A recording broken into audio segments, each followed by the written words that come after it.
బద్రీనాథ్ యాత్రకు వెళ్లిన తెలుగువారు అక్కడి వరదల్లో చిక్కుకున్నారు. సోన్ ప్రయాగ్ దగ్గర వంతెన కూలిపోవడంతో రవాణా పూర్తిగా నిలిచిపోయింది. దీంతో 4 రోజులుగా తెలుగువారు కేదార్నాథ్లోనే ఉన్నారు. ప్రభుత్వం స్పందించి తమను రక్షించాలని కోరుతున్నారు. దీనికి సంబంధించి వరదల్లో చిక్కుకున్న బాధితురాలు శబరి మనతో మాట్లాడేందుకు ఫోన్లలో సిద్ధంగా ఉన్నారు. శబరి గారు, ప్రస్తుతం మీరు ఎక్కడున్నారు? ప్రస్తుతం అక్కడ పరిస్థితి ఏంటి? మేము ఇక్కడ టెంపుల్ దగ్గర ఉన్నామండి. ఇక్కడ చూస్తే ఎవరు రెస్పాన్స్ ఏం సరిగ్గా లేదు. ఏటీఎంస్ కూడా పనిచేయట్లేదు. అమౌంట్ అంతా అయిపోయింది. ఏం చేయాలో ఎవరు అర్థం అవ్వట్లేదు. ఒకరు చూస్తే 4 days అంటున్నారు, ఒకరు చూస్తే 5 days అంటున్నారు.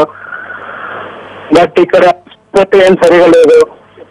ఓకే, హలో శబరి గారు, టెంపుల్ దగ్గర కేదార్నాథ్ దగ్గర ఉన్నారా మీరు? బద్రీనాథ్ దగ్గర ఉన్నామండి. బద్రీనాథ్ దగ్గర ఉన్నారు. ప్రస్తుతం మీరు ఉన్న చోట ఆహార సదుపాయాలు ఏమైనా ఉన్నాయా? ఏంటి పరిస్థితి? ఆహార సదుపాయాలు అయితే ఉన్నాయండి. ఒక ఆశ్రమం వాళ్ళు అన్న సత్యాశ్రమం అని ఇక్కడ కొంచెం షెల్టర్ ఇచ్చి అన్నం పెడుతున్నారు అంతే. బట్ కొంచెం చలి చాలా ఉంది. పిల్లలు, ముసలి వాళ్ళు అందరూ ఉన్నారు. బట్ రెస్పాన్స్ అయితే ఏం సరిగా లేదు. ఇక్కడ ఎవరు సరిగ్గా ఏమి, ఒకరు కొంచెం ఆస్మా పేషెంట్ ఉన్నారు, వాళ్ళు కొంచెం సీరియస్ గానే ఉన్నారు. ఓకే శబరి గారు, మొత్తం ఎంతమంది అక్కడ చిక్కుకుపోయి ఉన్నారు? దాంట్లో మన తెలుగు వాళ్ళు ఎంతమంది ఉన్నారు, చెప్పగలరా వివరాలు? హిందూపూర్ నుంచి మేము 130 మంది వచ్చామండి. ఓకే, బట్ ఇక్కడ రెస్పాన్స్ అయితే ఏం సరిగ్గా లేదు. వంతెన కట్ అయిందని చెప్పారు. బట్ 2 days నుంచి ఇది చెప్తూనే ఉన్నారు. అది కొంచెం ఏమైనా సాయం చేయగలరా మీరు? అయితే శబరి గారు, గత 3 రోజులుగా ఆ ప్రాంతంలో పరిస్థితి బాగాలేదు, వరదలు ఎక్కువగా ఉన్నాయి. ప్రస్తుతం సోన్ ప్రయాగ్ దగ్గర బ్రిడ్జ్ కూడా కూలిపోయిందని చెప్తూ ఉన్నారు. దానికి సంబంధించి ఏమైనా ఇన్ఫర్మేషన్ ఇవ్వగలరా? ప్రస్తుతం అధికారులు ఏమన్నా దానికి సంబంధించి బ్రిడ్జ్ కూలిపోయింది కదా, దానికి ప్రత్యామ్నాయ ఏర్పాట్లు కానీ దానికి సంబంధించి ఏమన్నా ఇన్ఫర్మేషన్ ఇస్తున్నారా మీకు? ఏమి ఇవ్వట్లేదండి.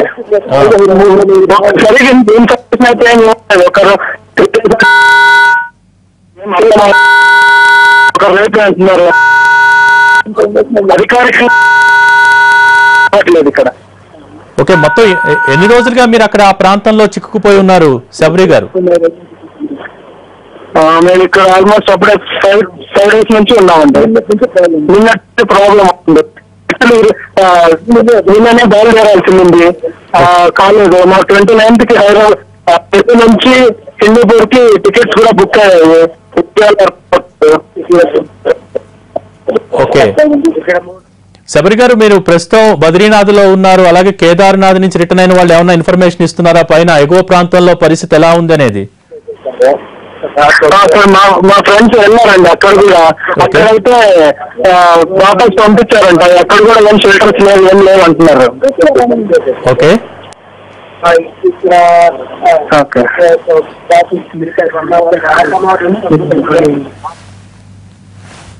Hello, okay, thank you Sabari గారు.